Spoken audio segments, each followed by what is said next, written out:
चलो देखो, याद है बोलना सर, ठीक है। बच्च के पास श्वास नली कितने शाखाओं में बढ़ जाती है? 2 कितने भागों में? 2 कितने भागों में? 2 में। बच्च के पास श्वास नली कितने भागों में बढ़ जाती है? 2 भागों में। 2 भागों में। कितने भागों में? 2 भागों में। श्वासनी दाएं फेफड़े और बाएं फेफड़े में प्रवेश कर बढ़ जाती है, तब इन्हें क्या कहा जाता है? श्वासनिका। क्या कहा जाता है? क्या कहा जाता है? श्वासनिका। श्वास द्वारा खींची गई वायु, श्वास द्वारा वायु खींचते थे लोग जी। खींची गई वायु सभी शाखाओं से होकर कहाँ पहुँचती है? कहाँ पहुँचती है? कहाँ पहुँचती है? श्वास द्वारा खींची हुई वायु कहाँ पहुँचती है? वायु कोशों में। कहाँ? वायु कोशों में। ऑक्सीजन रक्त में प्रवेश कर, ऑक्सीजन कहाँ प्रवेश करेगी? खून में, ब्लड में ऑक्सीजन क्या करेगी? प्रवेश करेगी। और प्रवेश कर, ठीक है ना, विभिन्न कोशिकाओं में। कहाँ? विभिन्न कोशिकाओं में पहुँचता है। तो विभिन्न कोशिकाओं में पहुँचता है, तो कहाँ से? तो वायु कोश से। कहाँ से? वायु कहाँ से? ऑक्सीजन रक्त में प्रवेश कर शरीर के विभिन्न कोशिकाओं में पहुँचती है। कहाँ से? ठीक है ना, वायु कोश से।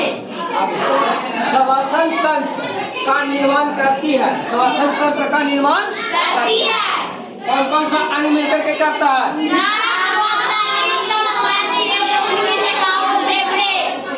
नाक, श्वास नली,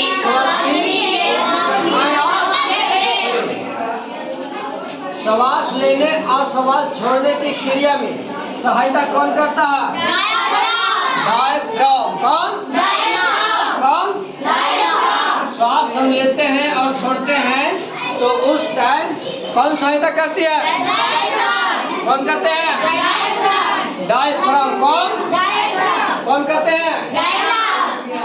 रक्त बंध नलिकाओं में, रक्त बंध नलिकाओं में घूमता रहता है, तो उसे क्या कहते हैं?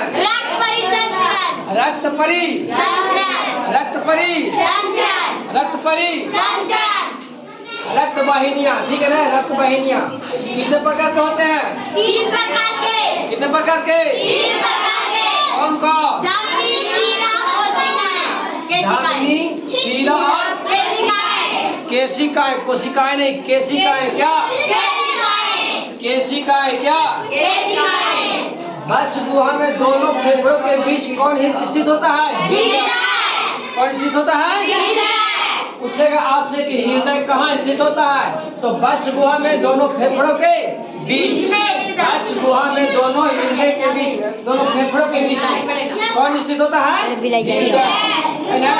हृदय की संरचना कैसी होती है? त्रिकोणीय। कैसी होती है?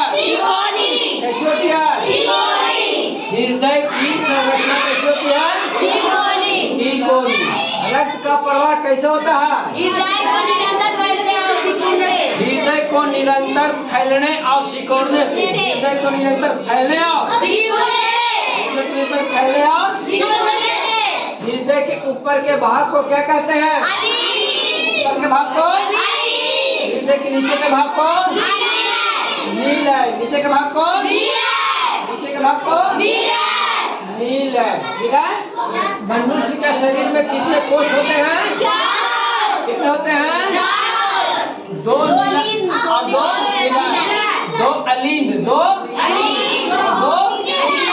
2 अलीन और 2 यानी कि 4 कोष्ठक। कितने? रक्त का प्रवाह होता है, कैसे होता है? तो अलीन से नीलय में। अलीन से नीलय में या नीलय से अलीन में? अलीन से नीलय में। और नीलय में जाने के बाद वापस अलीन में नहीं आ सकते। वापस नींद में नहीं आ सकते। क्यों नहीं आता? क्योंकि वहाँ पे कपाट लगा रहता है। क्या लगा रहता है? जो वापस आने से रोक देता है। क्या करता है? शिराओं द्वारा सारे शरीर से लाया हुआ अशुद्ध रक्त, है ना, इसके द्वारा शिराओं द्वारा शरीर से जो भी सारा था अशुद्ध रक्त, कौन सा रक्त? अशुद्ध रक्त अशुद्ध रक्त वो कहाँ जाता है? दाहिने अलिंद में। कहाँ जाता है? और फिर फेफड़े से शुद्ध रक्त शिराओं द्वारा कहाँ जाता है? है ना? देखिए यहाँ भी रक्त आया है, यहाँ भी रक्त आया है ना? तो जब रक्त आएगा तो रक्त आने के बाद अलिंदों में अलिंद क्या होगा? रक्त से भर जाएगा। अलिंद रक्त से क्या होगा? तो जब रक्त अलिंद से भर जाता है तो अलिंद के अंदर क्या होता है? संकुचन। क्या होगा? संकुचन। अलिंदों को रक्त से बाहर जाने पर दोनों अलिंदों में क्या होता है? संकुचन। क्या होता है? संकुचन। क्या होता है? ठीक है। इसके बाद दाहिने भाग को अशुद्ध रक्त कहाँ जाता है? कहाँ जाता है? दाहिने नीले में। बाईं ओर का अशुद्ध रक्त कहाँ जाता है? कहाँ जाता है? बाएं नीले में। ठीक है ना? और जब इसमें भी नीलय में आया तो इसमें भी रक्त क्या होगा? भर जाएगा। नीलय रक्त से भर जाता है तो फिर इसमें भी क्या होगा? क्या होगा? क्या होगा? क्या होगा? संकुचन। है ना? जब संकुचन हो जाएगा तो इसके बाद क्या होगा? दाहिने ओर अशुद्ध रक्त धमनी द्वारा कहाँ जाएगा? फेफड़ों में। कहाँ जाएगा? कहाँ जाएगा? फेफड़ा में जा करके शुद्धिकरण होगा। क्या होगा? शुद्धिकरण होगा। तो रक्त जो शुद्ध होता है वो कहाँ होता है? फेफड़ा में। कहाँ होता है? रक्त का शुद्धिकरण कहाँ होता है? फेफड़ा में होता है। और उसके बाद हमारे शरीर के सभी भागों में जाता है। ठीक है ना?